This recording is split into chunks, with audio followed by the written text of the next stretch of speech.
विद्यार्थी मित्रों केम छो दरेक जन मजा बोलो 13मु चेप्टर संभावना केवुं रह्युं? बहु सहेलुं चेप्टर है ने। स्वाध्याय 13.1 पूर्ण कर्युं। स्वाध्याय 13.2 ना 3 दाखलानो अभ्यास कर्यो। खूब ज एवो आईएमपी शब्द पुरवणी वगर अने निरपेक्ष घटना कोने कहेवाय एनी वात करी। 2 घटना माटेनो संभावनानो नियम, 3 घटना माटेनो संभावनानो नियम। आ 3-4 मुख्य मुद्दाओ छे। आ 13.2 ने अनुरूप आ बधा मुद्दाओ छे।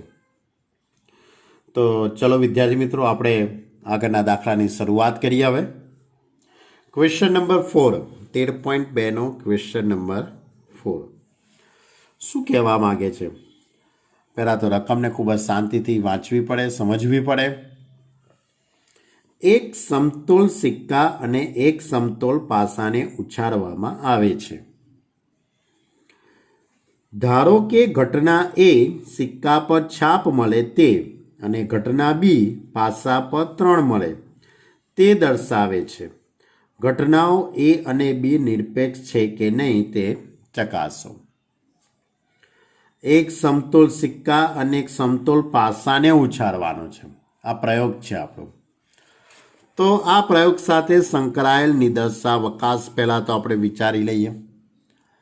तो समतोल सिक्को अने समतोल पासो एटले छाप अने कांटो अने पासा माटे 1 2 3 4 5 6 6 घटको।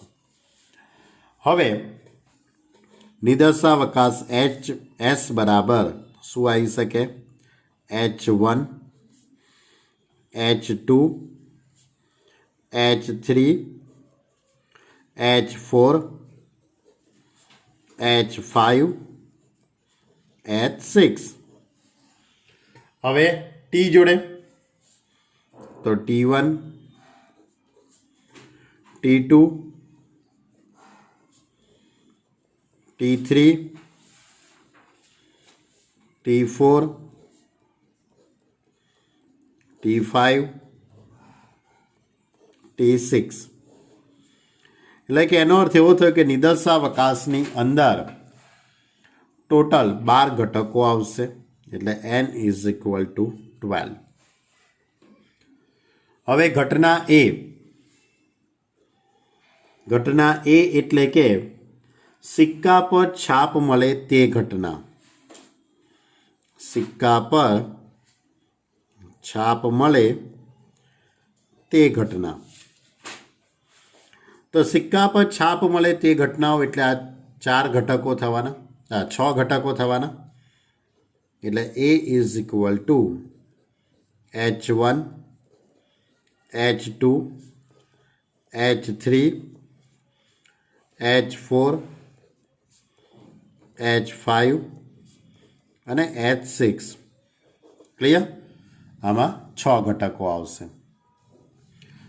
તો આ ઘટનાની સંભાવના થશે P of A = 6/12 એટલે 1/2। હવે બીજી ઘટના પાસા પર 3 મળે તે ઘટના। એટલે પાસા પર 3 મળતા હોય તેવા આપણે ઘટકો વિચારીએ તો કયો આવે? એક H3 આવશે અને T3 2 ઘટકો આવે કે જેમાં પાસા પર 3 મળે। હવે આની સંભાવના કેટલી થશે? P of B = 2/12 એટલે 1/6। હવે તમારે સાબિત કરવું છે કે A અને B એ નિરપેક્ષ ઘટનાઓ છે કે નહીં તે ચકાસો। ચકાસણી કરવી છે, સાબિત નથી કરવું, ચકાસણી કરવી છે પહેલા। બરાબર? એ અને બી એ નિરપેક્ષ ઘટનાઓ। તો નિરપેક્ષ ઘટના માટે મેં નિયમ શું લખાયો? P of A છેદ B બરાબર P of A into P of B થવું જોઈએ। તો આપણે A છેદ B શોધી કાઢીએ। A છેદ B એટલે ઘટના A અને ઘટના B। આ બંનેની અંદર કોમન ઘટક કયો આવશે? H3 આવશે। હવે આ ઘટનાની સંભાવના P of A છેદ B બરાબર 1/12 થઈ જશે। કારણ કે એક જ ઘટક છે અને n બરાબર 12 એટલે પી ઓફ એ છેદ બી ઇઝ ઇક્વલ ટુ 1/12. આને હું પરિણામ નંબર 1 કહી દઉં. હવે P of A into P of B શોધી કાઢો. પી ઓફ એ એટલે કે 1/2, પી ઓફ બી એટલે 1/6 તે ઇઝ ઇક્વલ ટુ 1/12. આને હું પરિણામ નંબર 2 કહી દઉં. હવે બંને પરિણામ કેવા થઈ ગયા? સરખા થઈ ગયા. એટલે કે પરિણામ 1 અને 2 પરથી કહી શકાય કે પી ઓફ એ છેદ B is equal to P of A into P of B. એટલે કે એનો અર્થ એવો થશે કે એ અને બી એ નિરપેક્ષ ઘટના છે. બરાબર? કારણ કે બંનેનો જવાબ કેવો આવે છે? સમાન. માટે એ અને બી એ નિરપેક્ષ ઘટનાઓ છે. એ અને બી નિરપેક્ષ ઘટનાઓ છે. ચલો હવે પ્રશ્ન નંબર 5, જેની ઉપર પૂર્ણાંક 1, 2, 3 લાલ રંગથી અને 4, 5, 6 એ લીલા રંગથી લખેલ છે તેવા પાસાને ફેંકવામાં આવે છે. એવા પાસાને આપણે ફેંકીએ છીએ. તો પાસા પર મળતો પૂર્ણાંક યુગ્મ છે તે ઘટના એ અને પાસા પર મળતો પૂર્ણાંક લાલ રંગથી લખેલ છે તે ઘટના બી વડે દર્શાવીએ તો ઘટનાઓ એ અને બી નિરપેક્ષ છે? પ્રશ્નાર્થ ચિહ્ન. તો બાળકો સૌથી પહેલાં તો આપણે વિચારીએ કે આપણો પ્રેક્ટિકલ કયો છે. આપણો પ્રેક્ટિકલ એ પાસો ફેંકવાનો છે. પણ પાસા ઉપર 1, 2, 3 છે તે લાલ રંગથી છે ને 4, 5, 6 છે લીલા રંગથી છે.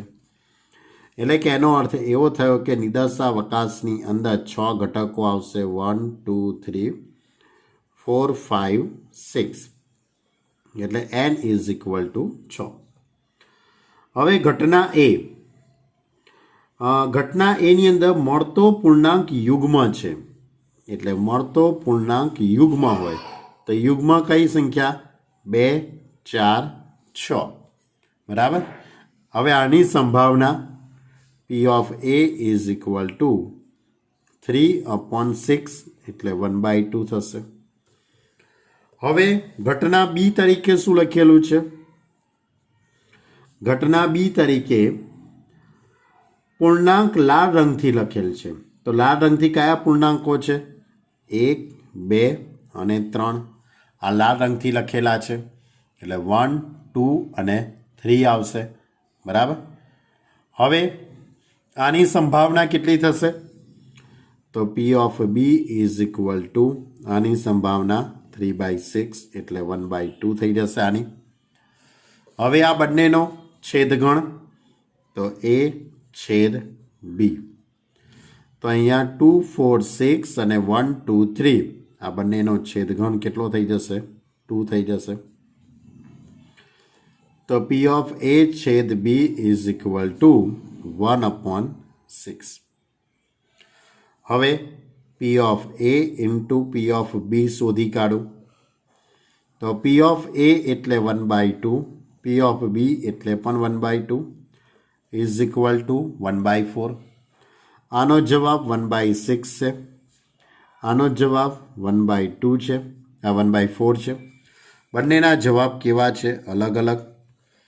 એટલે પરિણામ નંબર 1 અને 2 પરથી એવું કહી શકાય પી ઓફ એ છેદ B is not equal to P of A into P of B. એટલે એ અને બી એ નિરપેક્ષ ઘટનાઓ નથી. એટલે આપણે અહીંયા સાબિત કરે પ્રશ્નાર્થ ચિહ્ન તો પ્રશ્ન પૂછેલો હતો કે એ અને બી એ નિરપેક્ષ ઘટનાઓ છે. તો ભાઈ આ ઘટનાઓ નિરપેક્ષ ઘટનાઓ નથી કારણ કે આ શરતનું પાલન થતું નથી. ચલો હવે ક્વેશ્ચન નંબર 6. ક્વેશ્ચન નંબર 6 આ રીતે છે. ઘટનાઓ ઈ અને એફ માટે P of E is equal two 3/5. P of f is equal to 3/10 અને P of E છેદ f is equal to 1/5. તો E અને F નિરપેક્ષ છે ભાઈ, આ બધું જ રેડીમેડ છે. હવે આમાં હું કરવાનું, આ એક માર્કના MCQને લાયક નથી આ દાખલો. P of E છેદ F 1/5 છે, આને હું પરિણામ નંબર 1 કહી દઉં. હવે P of E into P of F શોધી કાઢું તો 3/5 ઇન્ટુ 3/10 તો is equal two 9/50. It is a result number 2. તો આ બંનેના પરિણામ કેવા થયા, જવાબ કેવા થયા, અલગ અલગ. એટલે પરિણામ નંબર 1 અને 2 પરથી P of E છેદ F is not equal to P of E into P of F. માટે E અને F એ નિરપેક્ષ ઘટનાઓ નથી. લાવો એક નાનકડો એવો દાખલો પૂછેલો છે. જો હવે ક્વેશ્ચન નંબર 7. ક્વેશ્ચન નંબર 7 આ રીતે છે કે આપેલ ઘટનાઓ A અને B માટે P of A is equal to 1/2. P of A યોગ B is equal to 3/5.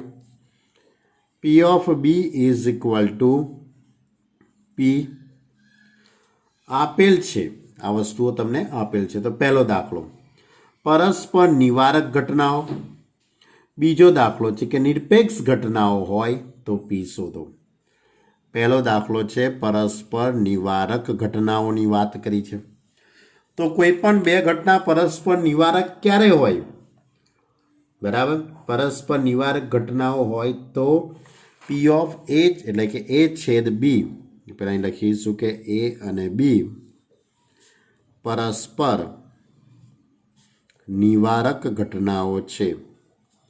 A અને B એ પરસ્પર નિવારક ઘટનાઓ છે. માટે A છેદ B is equal two 5.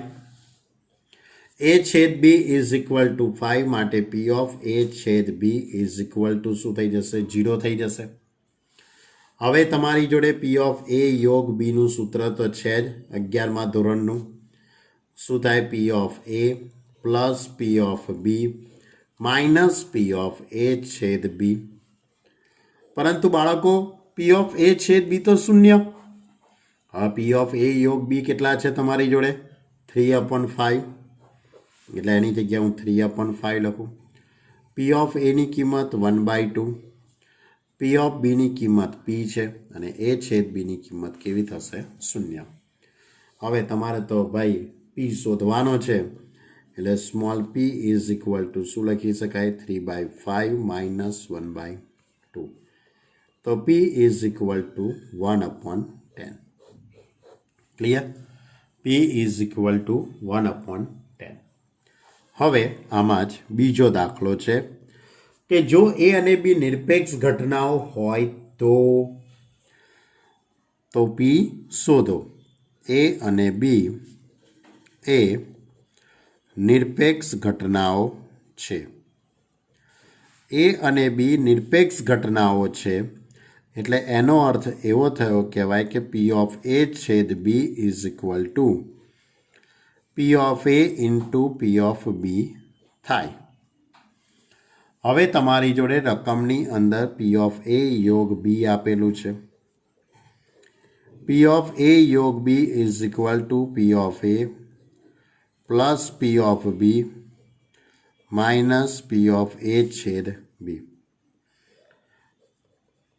P of A યોગ B is equal to P of A plus P of B minus P of A into P of B લખી શકાશે કારણ કે નિરપેક્ષ ઘટનાઓ છે. હવે A યોગ B બરાબર કેટલા છે તમારી જોડે? 3/5. P of A is equal to કેટલા છે? 1/2. P of B ની કિંમત P. પી ઓફ એ એટલે 1/2 છે અને ઇન્ટુમાં પી. ક્લિયર? હવે આનું સાદુરૂપ આપીએ તો 3/5 minus 1/2 is equal to P minus P upon 2. તો 6 માઇનસ 5 એટલે 1/10. 1/10 is equal to P upon 2 થઈ જશે. 1/10 therefore 1/10 is equal to p upon 2. એટલે કે એની પરથી p is equal to 2/10, that is p is equal to 1/5. Clear? તો અહીંયા p ની કિંમત કેટલી આવી કહેવાય? 1/5. અન્ડરસ્ટેન્ડ? Better understand. ચલો બાળકો, હવે આપણે દાખલા નંબર 8 તરફ પ્રયાણ કરીએ. પ્રશ્ન નંબર 8 એવો છે, એ પણ ઘણો સહેલો દાખલો છે બાળકો. નિરપેક્ષ ઘટનાઓ એ અને બી માટે P of A is equal to 0.3 અને P of B is equal to 0.4. તો એની અંદર 4 દાખલા પૂછેલા છે. એમાંનો સૌથી પહેલો દાખલો કે પી ઓફ એ છેદ બી શોધો. તો પી ઓફ એ છેદ બી બરાબર શું લખી શકીએ? P of A into P of B લખાશે. કેમ? કારણ કે એ અને બી એ કેવી ઘટનાઓ છે?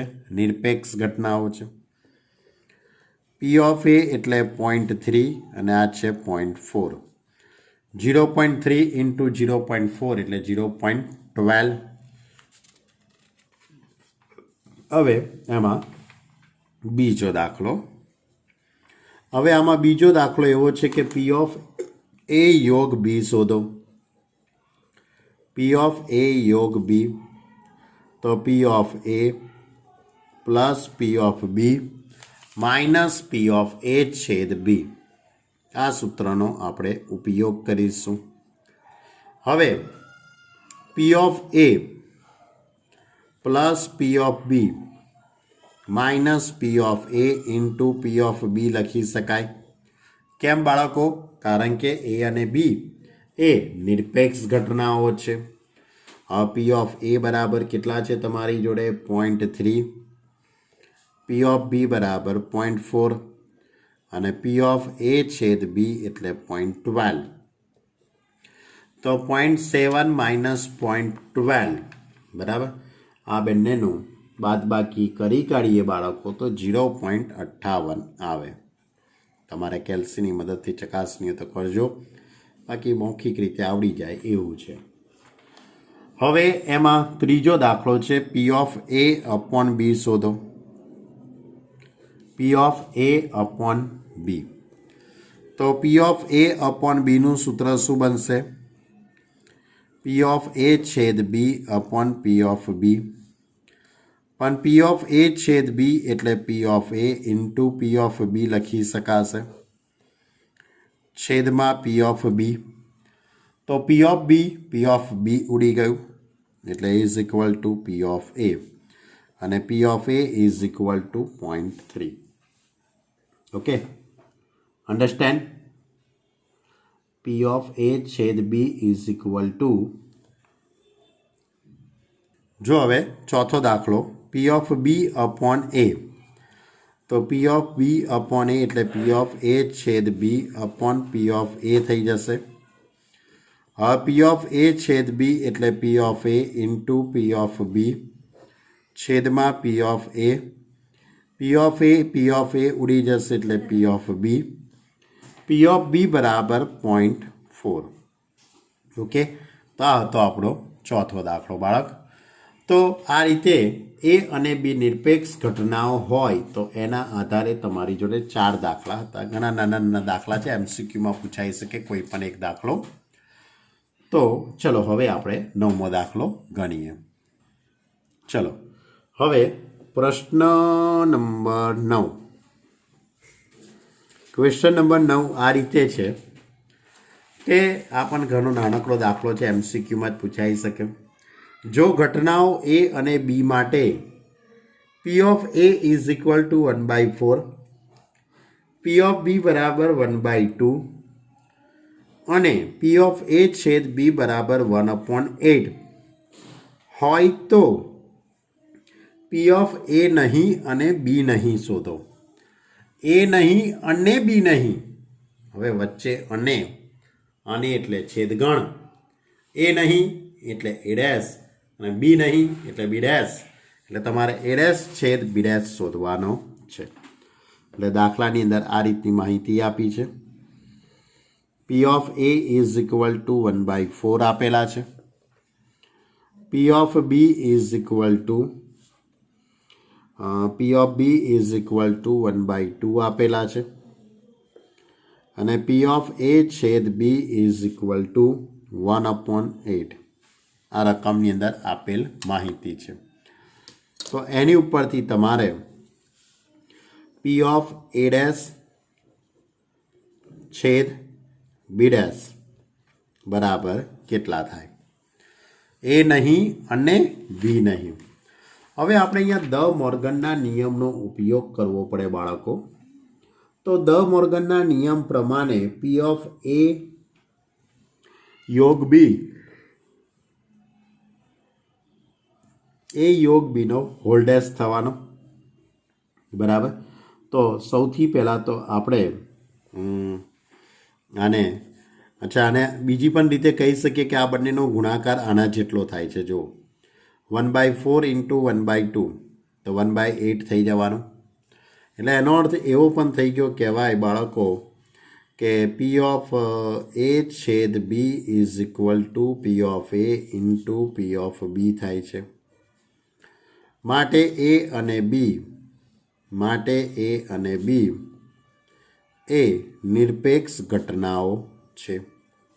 A અને B એ નિરપેક્ષ ઘટનાઓ છે. જો A અને B નિરપેક્ષ ઘટનાઓ હોય તો બીજી એક વસ્તુ ખાસ યાદ રાખજો કે A ડેશ અને B ડેશ પણ નિરપેક્ષ ઘટના થાય. આ એક નિયમ છે. મેં આ નિયમની વાત તમારી જોડે આગળ કરી નથી, અત્યારે કરું છું. A અને B જો નિરપેક્ષ ઘટના હોય તો A ડેશ અને B ડેશ પણ નિરપેક્ષ ઘટના થાય. A ડેશ અને B હોય તો પણ નિરપેક્ષ થાય. A અને B ડેશ હોય તો પણ નિરપેક્ષ થાય. બરાબર. એટલે ગમે તેને ડેશ લગાડવામાં આવે તો પણ તે નિરપેક્ષ ઘટના જ થવાની છે. એટલે A અને B નિરપેક્ષ ઘટના હોય તો નિયમ પ્રમાણે A ડેશ અને B ડેશ પણ નિરપેક્ષ ઘટનાઓ થાય. તો એનો અર્થ એવો થયો કે તમારે હવે દાખલામાં P of A ડેશ છેદ B ડેશ શોધવાનું છે. P of A dash છેદ B dash is equal to P of A dash into P of B dash લખી શકાશે. P of A dash is equal to 1 minus P of A અને P of B dash એટલે 1 minus P of B લખાશે. P of A એટલે 1/4 એટલે 1 minus 1/4 1 minus 1/2 એટલે 3/4 into 1/2.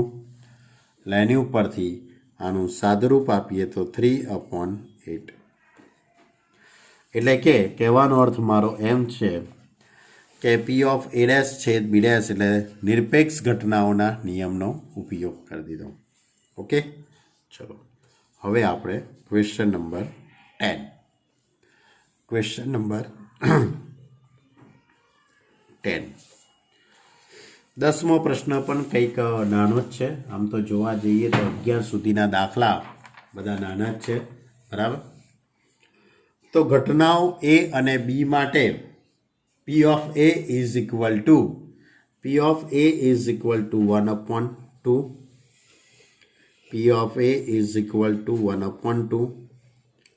P of B is equal to 7/12.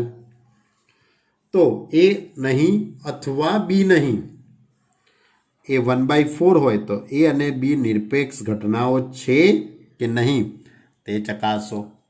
બરાબર. A અને B નિરપેક્ષ ઘટનાઓ છે કે નહીં તેની ચકાસણી કરવાની છે.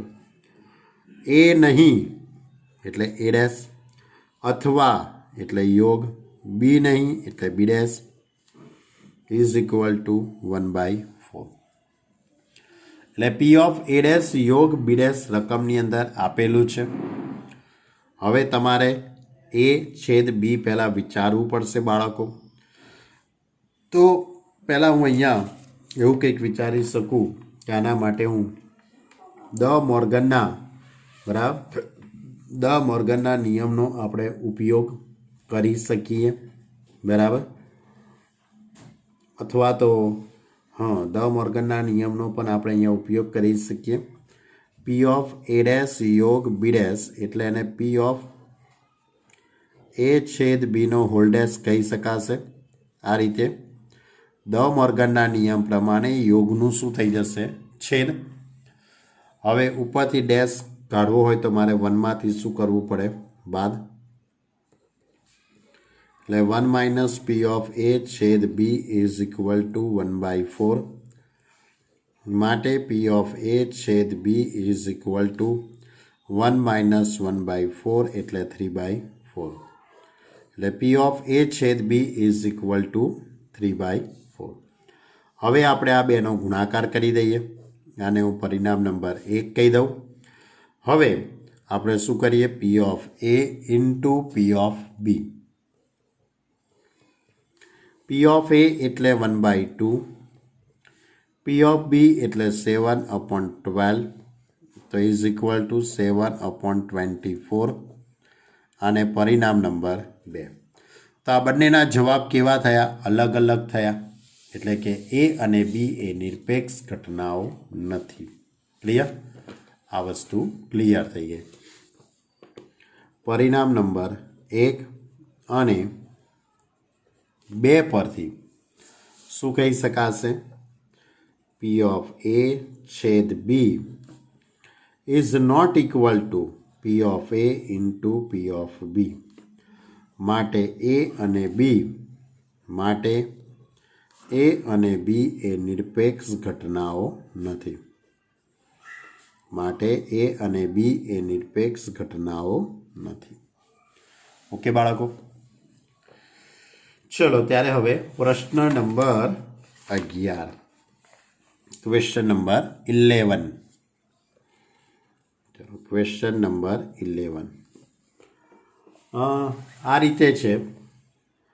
આપેલ બે નિરપેક્ષ ઘટનાઓ એ અને બી માટે એ અને બી એ નિરપેક્ષ ઘટનાઓ છે. એ વસ્તુ અહીંયા રકમમાં લખેલું છે સ્ટાર્ટિંગમાં જ. એ અને બી એ નિરપેક્ષ ઘટના છે. P of A is equal to 0.3. P of A is equal to 0.3. P of B is equal to 0.6 હોય તો પી ઓફ એ અને બી. બીજો દાખલો એ અને બી નહીં. ત્રીજો દાખલો પી ઓફ એ અથવા બી. ચોથો દાખલો એ નહીં અને બી નહીં. 4 દાખલા છે બાળકો. કશો વાંધો નહીં, ગભરાયા વગર આપણે શોધી કરીએ. બધા સહેલા જ છે. તો પહેલી તો વાત એ કરીએ કે એ અને બી નિરપેક્ષ ઘટનાઓ છે. એટલે પી ઓફ એ છેદ B is equal to P of A into P of B થાય. આ સૌથી પહેલી વાત. પી ઓફ એ એટલે 0.3 અને પી ઓફ બી એટલે 0.6. આ બંનેનો ગુણાકાર થઈ જશે 0.18. એટલે આપણે આ પી ઓફ એ છેદ બી શોધી કાઢ્યું. હવે એમાં પહેલો દાખલો પી ઓફ એ અને બી. પી ઓફ એ અને બી એટલે આ જ થયું ને ભાઈ. એ છેદ બી જ થઈ ગયું કહેવાય. અને એ છેદ બી તો મેં ઉપર શોધીને જ કર્યું છે 0.18. એટલે આ પહેલો દાખલો થઈ ગયો ભાઈ. ચલો બીજો દાખલો. હવે આમાં બીજો દાખલો છે પી ઓફ એ અને બી નહીં. એટલે એ અને એટલે છેદ બી નહીં એટલે બી ડેશ. હવે મેં તમને એવું કીધેલું બાળકો કે જો એ અને બી નિરપેક્ષ ઘટનાઓ હોય તો એ અને બી ડેશ પણ નિરપેક્ષ ઘટના જ થશે. એટલે આપણે આની જગ્યાએ P of A into P of B dash એવું લખી શકાશે. બરાબર. એ અને બી ડેશ એ પણ નિરપેક્ષ ઘટના જ થવાની છે. એટલે P of A into P of B dash આવું લખી શકાશે. હવે પી ઓફ એ આપણી જોડે છે, બી ડેશ શોધવું હોય તો મારે 1માંથી પી ઓફ બીને શું કરી દેવું પડે, બાદ. પી ઓફ એ એટલે 0.3, પી ઓફ એ કેટલા છે 0.3, 1 માઇનસ 0.6 તો 0.3 અને 1 માઇનસ 0.6 એટલે 0.3 ઇન્ટુ એકમાંથી બાદ કરું તો 0.4, આ બંનેનો ગુણાકાર તો 0.12. ક્લિયર? તો આ છે આપણો દાખલા નંબર બીજો. ચલો હવે ત્રીજો દાખલો, એ અથવા બી. ત્રીજો દાખલો છે એ અથવા બી એટલે એ યોગ બી. શું શોધવું છે તમારે? એ યોગ બી. તો પી ઓફ એ યોગ બીનું સૂત્ર શું થાય? P of A plus P of B minus P of A છેદ બી. પી ઓફ એ કેટલા છે 0.3, પી ઓફ બી 0.6 અને એ છેદ બી આપણે શોધેલું છે ઉપર 0.18, આ શોધેલું છે ને પહેલાં, બરાબર. હવે આ બંનેનો સરવાળો 0.9 થશે અને 0.9માંથી 0.18 બાદ કરી કાઢીએ એટલે 0.90 માઇનસ 0.18 એટલે 0.72. ચલો હવે ચોથો દાખલો, એ નહીં અને બી નહીં. એ નહીં એટલે એ ડેશ, અને એટલે છેદગણ, બી નહીં એટલે બી ડેશ, બરાબર. તો પી ઓફ એ ડેશ છેદ બી ડેશ એટલે P of A dash into P of B dash. P of A dash એટલે 1 માઇનસ 0.3 કહેવાશે અને પી ઓફ બી ડેશ એટલે 1 માઇનસ 0.6. હવે 1 માઇનસ 0.3 અને 1 માઇનસ 0.6 એટલે 0.7, 0.7 અને 0.4, આ બંનેનો ગુણાકાર થઈ જશે 0.28. ક્લિયર? ખ્યાલ આવ્યો? તો આ છે આપણો દાખલા નંબર 11, એનો પહેલો, બીજો, ત્રીજો અને ચોથો દાખલો. હવે એના પછી પ્રશ્ન નંબર 12, 13, 14, 15, 16. હવે એના પછીના વિડીયોમાં આપણે જઈશું, બરાબર છે. 12, 13, 14, 15, 16 એ બધા દાખલા હવે આપણે નેક્સ્ટ લેક્ચરની અંદર આપણે લઈશું, કારણ કે આટલા દાખલા બહુ થઈ ગયા, બરાબર. આટલા દાખલા તો તમે તૈયાર કરો. હા ભાઈ, સાચી વાત કે ખોટી વાત? બરાબર.